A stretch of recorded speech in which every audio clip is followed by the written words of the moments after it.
happy to introduce our first speaker today, who is Kartiki Sawane, who will be talking about Blibbering Humdinger and Upelkuchen, a study of the assertive, powerful yield of muchness in Loony Lovegood and Alice Kingsleigh's Against Conventionalized Sanity.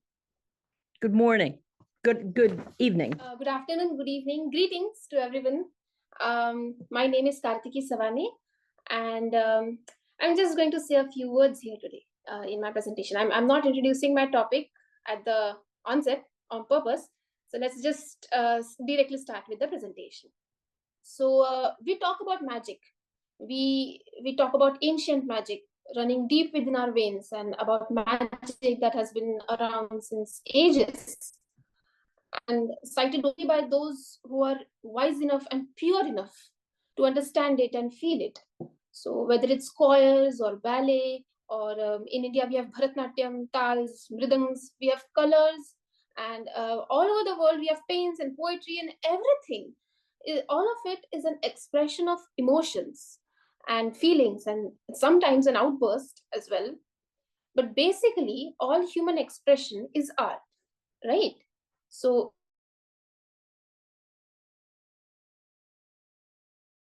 pure sense of expression. And what do you have? Pure ancient magic, pure art. But can everything be completely understood? People, their expressions? Of course it can't be. And in my personal opinion, I think it's quite impossible. We work with what we have at the surface level. And that is my today's topic, a study of the expression of our personality, basically, and thoughts in the characters of Loony Lovegood and Alice Kingsleigh, titled Blibbering Humdinger and Upelkuchen, a study of the assertive, powerful yield of muchness in Loony Lovegood and Alice Kingsleigh. So there's a quote by Alice in the movie Alice in Wonderland, directed by Tim Burton, the Tim Burton version. And in the beginning of the movie, she asks, who's to say what's proper? What if wearing a codfish on your head was considered proper? Would you wear it? Just think for a moment. If that were truly the norm, would you see anybody around you wearing that? Maybe trying to show off something. This reminds me of Hayao Miyazaki's answer in an interview about No Face from Spirited Away. And he had said that they are creatures who have no personality of their own, no opinions, no ideas, no choices. They imbibe everything that is acceptable or that is trending in the society, and they show it off as their own. But they have no personality. They're imbibing it and reflecting it out.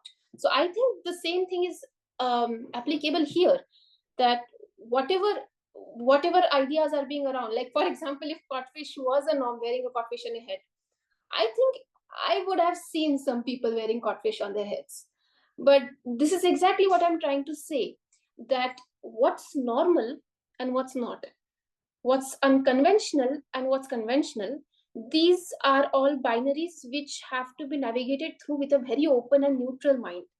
And we have to understand that the norm which we have been given may not exactly be. I'm genuinely purely talking about personalities. So we can talk about extroverts and introverts here. So when Luna says to Harry, who has just met her a few hours ago and doesn't truly know her yet, don't worry, you are just as sane as I am. And actually, Harry is not exactly entirely reassured, being the only person other than Loony Lovegood who can see the thrusters. And considering Harry's situation in life, he seems to always hear the wrong things and see the wrong things. So I think it was acceptable for him having all those doubts. But this sense of what's normal and what's not, the symmetry of it all, the constructs that exist create these structures in any thought process. And Luna, as a human being, we realize, is a quiet, resilient, strong, wise, emotionally stable human being who has been through one of life's most toughest periods very young in life, all alone, whilst being bullied and teased in school. And her understanding of the human minds and hearts is very deep. The horrifying psychological developmental effects of losing a parent early on in her life, or a caregiver early on has made her go through fire and be back safe. And she has processed all that grief and has a healthy way of thinking and handling situations. That's core level strength. Children usually have a tinge of their parents' personalities or more. And the fact that Xenophilius Lovegood and Luna's mom was an experimentalist, and we see those traits in Luna. And we see that all of these ideas have culminated. At least they've started the process of her trying to form her own identity, her idiosyncratic identity, of course. And we see these streaks in Luna's behavior, in her character, in her assertive behavior regarding her own ideas. She will always see through her ideas. She won't change them just because they are not accepted. Her kindness, her politeness, her tact, her understanding of the emotions and phases of those around her, being a few of them. And that exactly coincides with Harry's situation in life. Other than Professor Dumbledore, Luna is the only person with whom Harry seems to be able to speak of Sirius's death and allows them to speak of it. Definitely because she has been through it herself, but also because she's a quiet, free person who gives that sense of invisibility so desperately lacking in Harry's life. She knows when to be absorbed in her world to give Harry just the right amount of space. Her wise advice to Harry to not isolate himself from his close friends and family and to actually be with them, that being his strength, is one of the biggest and I think wisest advices anybody could have had given Harry in that period. Her handling of death, discerning what's behind the wheel in the Department of Mysteries, recognizing and discerning those voices, underlines her advanced inner sense of power. She knows what she's doing, and she knows that very well. When it comes to Alice Kingsleigh from Alice in Wonderland, directed by Tim Burton, she has been through partial orphanhood as well. And we realize in Through the Looking Glass, with her encounter with time, we realize she has not processed that grief until that moment. And her conversation with time and his advice, they help her process that grief. And although not an outcast as of yet, the symptoms have begun to show. Alice, in contrast to Luna, has more barriers to jump over, being in a Victorian society with women having opinions being a good foundation to be institutionalized. Marriage being not more than an economic proposition for many, and woman or a girl not being more than a product of mercenarial trade deal for most of them, as we consistently see in both Alice in Wonderland and Alice Through the Looking Glass. The girl in the book, Alice in Wonderland, a precocious young Victorian child, has more innocence and expression than the young adult girl we meet in the beginning of the first movie. Although even in that stage, she was not blending in per se, but still the effects can be seen that she's not exactly as open as she was as a child. And whether it's the wrong Alice or Jabberwocky's lair, even underground, she has constructs to fight against. She's been given a foretold path, and she has to follow that. And the fact that Alice is not going to follow that is something we realize, of course, on the way. She's not the kind of person who would go through these kinds of things. And it's purely because of muchness that both Luna and Alice are able to climb out of this confined space of constructs. Luna with a quiet sense of purpose and wisdom, and Alice basically with a lightsaber or a sword, essentially. She just fights through it as boldly as she can. And it's purely because of this muchness that they are able to do it. Now, what is this muchness? It can be defined as that power within you, or that inner force within you, which powers your sense of ideas, choices, decision making, guts, and your own view of your personality. If it's okay, your chi, essentially. And we realize that Luna's muchness is exactly what Harry had described as cool. Luna's cool. He does not have just admiration for Luna. He has genuine respect for Luna.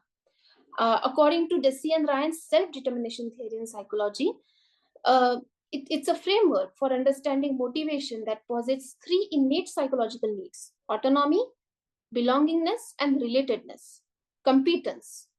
So all of these are essential for optimal human functioning, growth, well-being, and they distinguish between extrinsic and intrinsic motivations.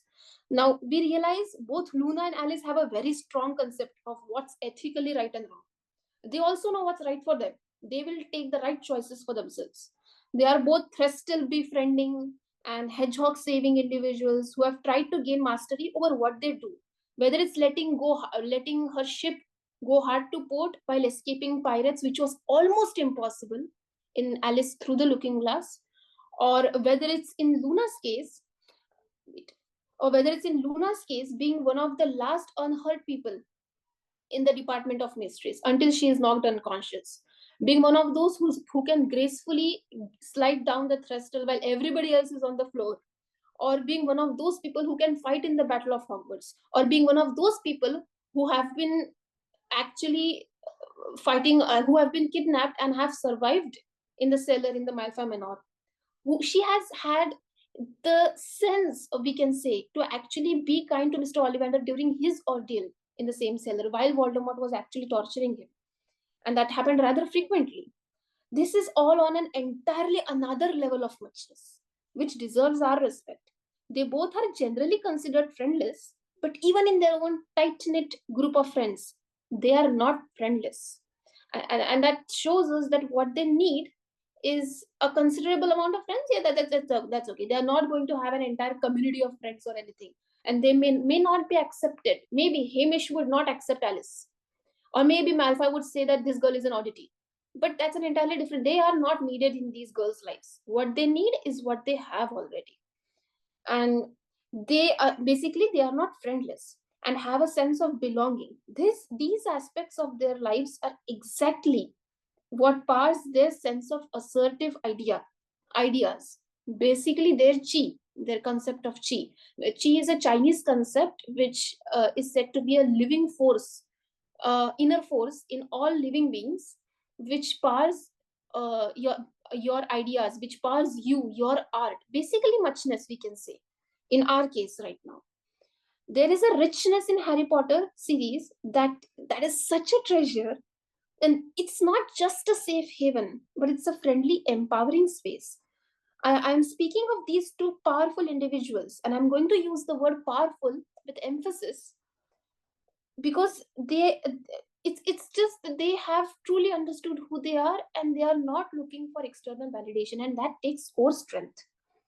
And I have focused in this presentation merely on their decisions and personalities, which is merely a twig of an entire oak tree, but it is still ancient and old, and it has that quiet sense of power.